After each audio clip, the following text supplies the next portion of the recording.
Hey everybody, welcome back. How you guys doing? It's been, I don't know, 5 or 6 days since I uploaded. That wasn't by design, friends. Had a little mishap at after the lake. I'm on holidays this week, so we go to the lake. Just something that we love to do. My wife, me, myself, and our daughter Charlie. And so we go to the lake kind of late. I had a little bit of a business meeting I had to go to in the morning on Saturday with a guy. And you guys know the deal, right? And when work calls, you got to do it. So we ended up leaving later in the day, which isn't normally something we do. We fired up the Power Stroke. We went to the lake. My folks are up there. We had dinner with them. We came home pretty late. While driving home, my daughter was sleeping, and my wife said, "Honey, let's stop and get ice cream on the way home." So this is about 11 o'clock at night. And so I haven't looked at my phone all day, and I'm going through emails, and I'm leaning on the back of the truck. And my wife brings me my ice cream, and what do? I put my phone down on the bumper of the 7.3 Power Stroke. You guys can guess where that went. We eat our ice cream, we take off, drive all the way home, and when I get home, I suddenly realize when we're emptying the truck that I don't have my phone. Well, friends, it was in a 70-kilometer radius roughly, but we turned around and I went to find my phone, and she didn't make it, friends. Now, I wanted to mention this because that's the way it goes. If you've ever damaged your phone, it's a bad thing. It's not fun, and it's extra not fun when you run a YouTube channel off your cell phone. So, anyways, friends, I didn't have a phone for a couple days. I do back up my phone to a hard drive, but there's always things on your phone that you want. Well, I couldn't unlock this to get anything off of it. I'm going to do a separate video. I figured out a way to unlock a damaged phone if you have a lock on it and there's no screen. And as you guys can see, there's no screen on this phone. Funny story though, it still rings, or it did until I canceled it. Still getting text messages, emails, all that stuff. So just wanted to put that out there. It's been a busy last couple days getting everything set back up, getting my YouTube channel back and going. Updated my phone. Got a phone with a huge amount of storage, which is going to be life-saving for me. This phone here is 256 gigs. Sounds like a lot until you're filming 4K video all the time and uploading to YouTube. You fill it up real quick. So I got a 512 gig phone this time, which hopefully that'll help out. Yeah, so that's what's been going on, friends. And I'm going to make a separate video, which may or may not help some of you, but if you're a blue-collar fella and you're all over the place and you have your phone a lot, chances are you've damaged your screen, and sometimes, you know, you want to get things off of there. Well, I'll show you guys how to do it.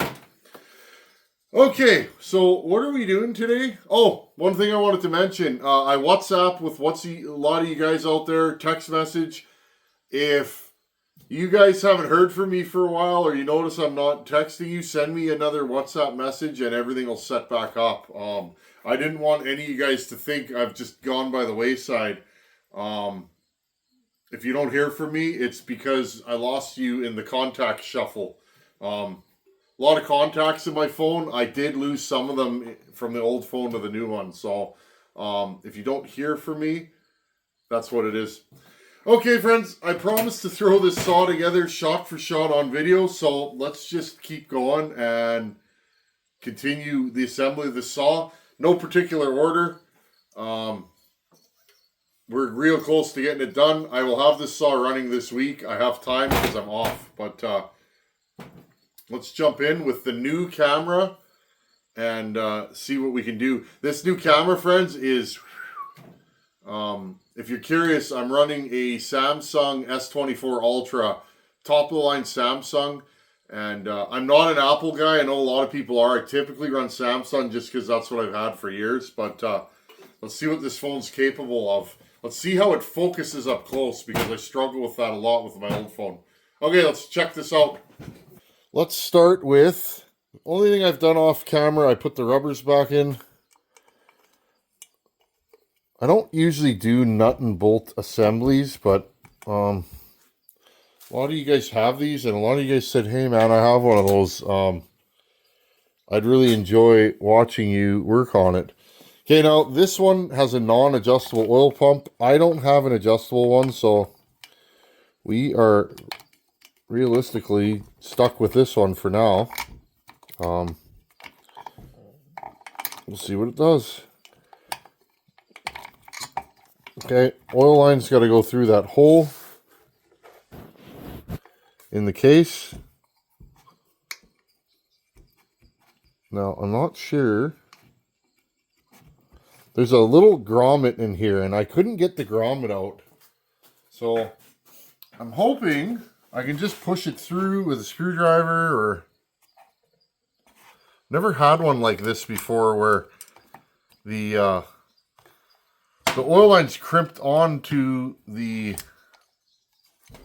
It's crimped onto the pump, and this grommet here is turning out to be a little bit of a problem.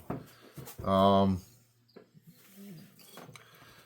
I think we can go like this, friends. Remember, I took this thing apart a while ago, and that's why I'm doing this.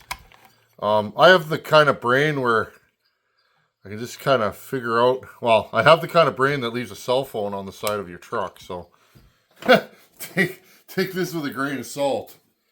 But I can kind of figure out where things go. See, this is going to be a little bit of a problem here because this line's really swollen. I kind of need to pull this line through here. Now, I know some of you are probably yelling at the screen right now saying, hey, you can, there you go. Maybe I didn't try so hard to... Now, I remember I couldn't get this off last time. I was having a really... There we go. I was having one of those rough days where nothing was going well. And again, we'll do what we do today, and this will be whatever it is on video. This thing will be running soon, friends. Sorry, I knocked you guys over. This phone has something called focus enhancer. There you go. I have it turned on. Now, I don't know how that's going to work for video, but this line split a little bit. Don't think I have any line like this handy. My Echo Fuel line is bigger than this, I'm pretty sure. So let's see if we can push this through this way. There we go. Pull it in. Okay, now we'll put this over top of there. And this thing's certainly not giving us anything for free, right? We're working.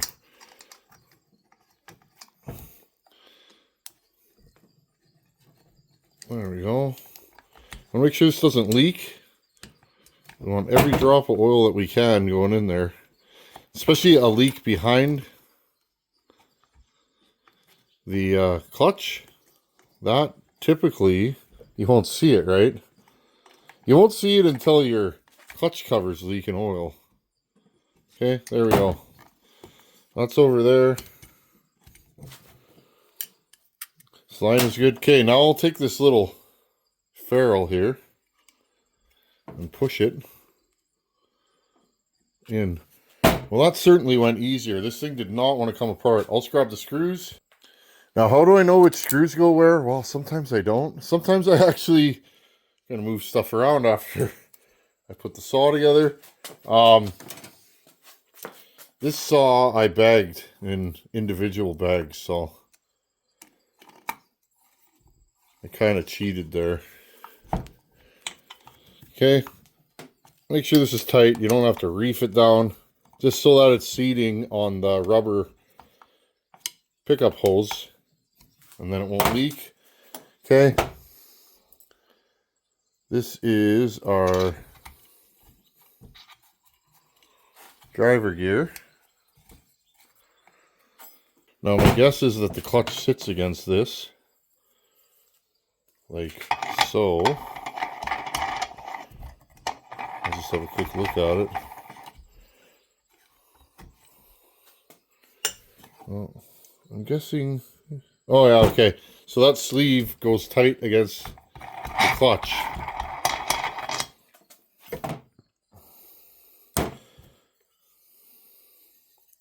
Okay, now this is an outie, not an innie, so...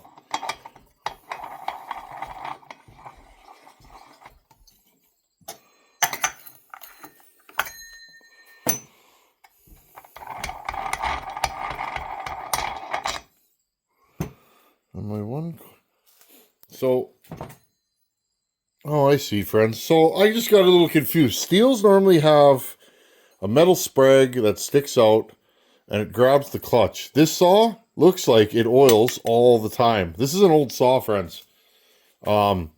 This is before they had oilers that only oil when the clutch is engaged. Okay, there's no sprag on this one. There's no little tab for it to grab. Okay, now that we have the oil pump in, I always do the clutch after I put all this stuff back together. Let's talk about the chain brake. Now, first things first, I've already assembled part of it because my hands would block you anyways. You have this arm here. This arm pivots down. There's an E-clip that holds it in, and this spring. Now, what that arm does is it acts as a detent, and it holds, it sits here, okay? This portion here sits in this little detent, and it keeps your chain brake from flopping around, okay? I'm going to zoom you guys back so you can see.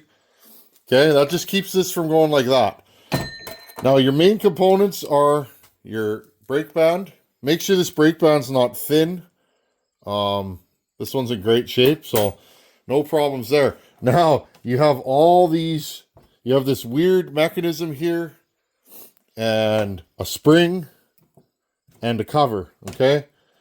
Now, don't let this go too far where you're like, how does this all work? You may have taken this apart years ago, or you may have just taken it apart, but it's basically simple, okay? This piece here goes into your brake band assembly or your brake flag, okay? One side holds the spring and one side holds the clutch band. Okay, so first things first, once you have this apart or back in there, okay, start lining this up, okay, so that your brake flag is going to go onto there. Now, don't put it on all the way. Slide this up, okay, slide it up, put it in there, and then push it down, okay? Well, you may have to wiggle it. There you go. It's all the way down. Now, all I'm going to do here is I'm going to take the recoil. Look how nice that recoil turned out, friends. I'm really excited for one of you guys to get this saw. Now, I'm just going to go like this for right now. Even though I have work to do on this side, I'm just putting this in here so that this stays put. If you don't do this, I find the brake flag wants to move all around. It makes this harder. Okay, so zoom you guys in. Maybe a little bit back. That's how this should look now. Okay. Now, the two components we have to put in, I'll zoom you guys back, is the brake band. This grabs the clutch drum physically and works as a brake.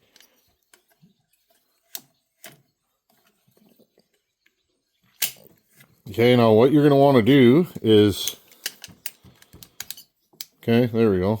I had it in the wrong place there. You're going to want to just wiggle that down, okay, and push it in till it sits where it's going, okay?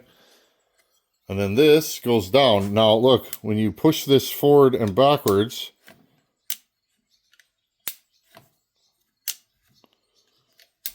okay, so that's how it is. Now I leave it unlocked, push that all in there. Remember, that's held in by this cover. So when you're done, this cover will cover everything. Okay. Most of the time these have holes worn in them from chain throwing, but this one's in mint shape. Okay, so we have that there. There's two screws that hold that cover in.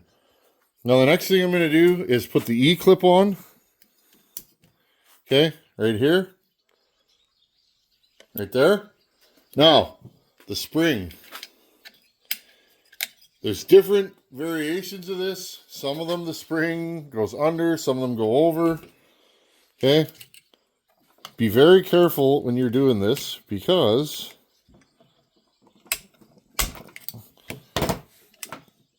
this can actually hurt a fella or a lady if you're not careful. Okay, I just grab a pair of pliers, slide it down, and let go. That's it. Now, this is a heavy duty spring. Okay, friends, I'll zoom you guys back out. Now, it should go. Okay. That's it. It's just that simple. Put the cover on. 2 screws. One of them's really dirty. Friends, I've had a heck of a time cleaning this saw up. Yeah, let's clean the head. No detail goes undone in any of my saws. I don't know. I really like when a saw leaves the shop. I like to, it's like my way of saying, hey, thanks, you know, to whoever gets the saw. You know, I'm just like that. The more I can do here, the less chances you're going to have an issue if you're the end user. Now, one thing we're going to remember, all of us together, when we start this saw, we're going to make sure to tighten this clutch back down. Okay? With the chain brake. Okay, now because I don't have a spark plug in here or anything like that, this is going to be loose. Now, I can put a spark plug in there. Like this. But at the end of the day, this thing's just not going to tighten up, right? And then remember, it's reverse thread, and you can do this and just, okay? I will apply the clutch brake, okay? And that will grab the clutch and tighten this thing up. Last thing I do, I put a little lube on here. Okay, little lube on here. Make sure the clutch is clean inside. I'm just going to go in there with some of this. Sometimes I clean everything, but this saw, it's been so dirty, I've been doing it in little patches. Okay, rub that off with some emery or whatever. Okay, now usually what you want to do is you want to put this bearing in there and put it on, okay? And now, lastly, this saw is set up for a 325, and sprocket's not in horrible shape. I'll just run this sprocket for now. Should be good to go. Put that on there. And then, there's a giant E-clip, or a big one. Again, if you've worked on a Stihl, you've seen this stuff before. Now, we may put a 3/8 on this. I don't know. I haven't decided yet, right? We'll see how she pulls. Maybe we put a 3/8 on this saw and run it like that. Something I did off camera today. Lit my torch. I burnt out the muffler. The muffler on this thing was so full of carbon, that good Stihl high carbon oil that they sell or used to sell. I had to burn it out, so I do that. It's so caked in there. There you go. Put the guide plate on. We should be good to go. And that's this side of the saw completely done. Okay. Now, this side here, I've already put the flywheel on. Remember, I didn't put a key in it. I did a slight timing advance. Now, I'm not going to put the coil on in this until I put the handle on. Let's have a look at the handle. Here's the handle. Shiny, clean. Look inside there. I put a new fuel line and filter. Well, this I was really interested in this camera for its focusing capabilities. New fuel line. new impulse line, new fuel filter. Okay, now before we can put this on, I'm going to take this New West intake boot. Remember, this saw had a ripped fuel filter. It also had a ripped intake boot. And I'm going to install it on the saw. Okay, let's at least get the handle on. And then all that'll be left is odds and ends. Make sure, check the boot for fitment. It's funny, aftermarket boots, these intake boots, I usually don't like them. I like these New West ones. They fit. They're the right size. They don't deform. And this one seems the same. And I know you guys are going to ask, where did you get that boot? Wolf Creek Saw Shop, of course. Big shock there, eh? I hope to end up in Colorado one day because I would like to have 5 minutes of Ryan's time and just shake the man's hand. After all these years getting to meet him, I'd be like, you know, be good stuff. Okay, I'm just trying to line this up. There's a little tab on there. There you go. Make sure it's all the way on, seated. Take this clamp. Now you want to angle the clamp. And I'm going to go this way. And I don't know if that's the right way to do it, uppy or downy. Okay, I'm going to put the clamp up and put it over here and see if there's any fitment issues. There doesn't appear to be. I like to be able to get at the clamp while the saw's together. Sorry for my hands in the way. I don't know if this is supposed to go on the bottom or the top, but I'm going to put it on the top. And I think it actually goes on the bottom, but I find you can't get at them then. So I'll put it at the top. Okay. Tighten this down. I'll just pause you guys while I'm tightening it.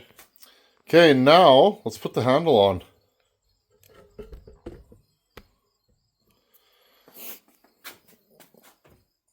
Here's our handle. We'll do that because that's the other part that's a little trickier on the Stihls. Give me a second here. Now, friends, I just noticed something. Isn't there supposed to be a rubber piece on there? And if we look, this has been rubbing on the bottom of the case. I'm going to see if I can find a grommet to fit there. Well, I just looked at several junk saws, carcasses that I have of this model, and none of them have that rubber. So, I'm guessing it's not supposed to be one in there. Okay, let's see if we can do this on video. Hook this into there. Do you guys see that? Now, main thing is, two things. Number one, we'll see if I can get this on video. Impulse line needs to be hooked up. And intake boot needs to be installed onto the intake, or through the intake area. Okay. Pair of needle nose. Forceps work really well. There you go. You guys see that? Oh yeah, this camera's wicked. Okay, so we know the impulse line's on. Now, we gotta force this, not force, but finesse it through the hole.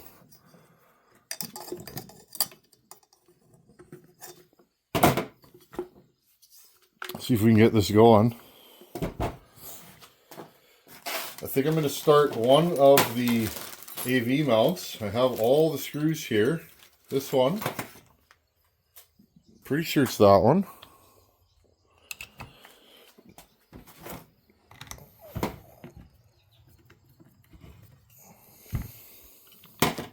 Just going to pause you guys here for a second. Okay, short one here.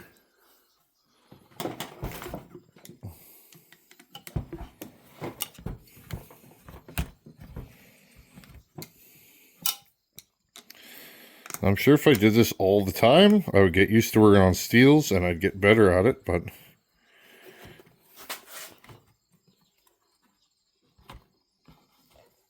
there we go.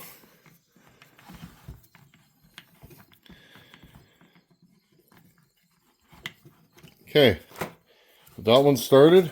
Now, Yeah, you guys can see there pretty good. I'll move you guys back here. Okay. Now, be careful doing this because, well, you could rip your brand new intake boot. I use these all the time. They are not sharp, okay? The tips of them are rounded, and they work great for this kind of procedure. I'm very careful. Okay, now, if I'm having trouble, I could actually put the other screw in here. So I think I might, just because this thing's kind of flopping around. So I'll put that screw in. Okay, that screw's in there. Now, all I'm going to do is slowly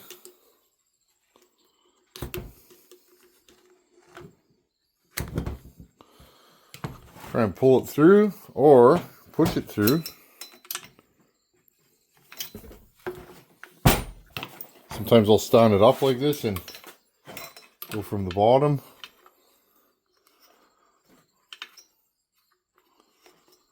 There we go. Just feed it one corner at a time.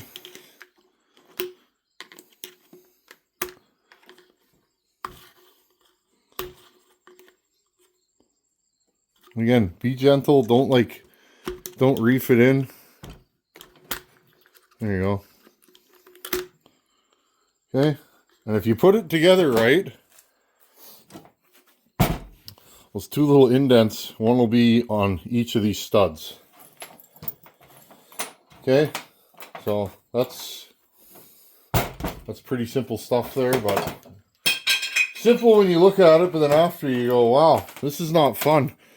Now, this is the key. These never fit in most aftermarket boots. Okay, let's try this one and see. Often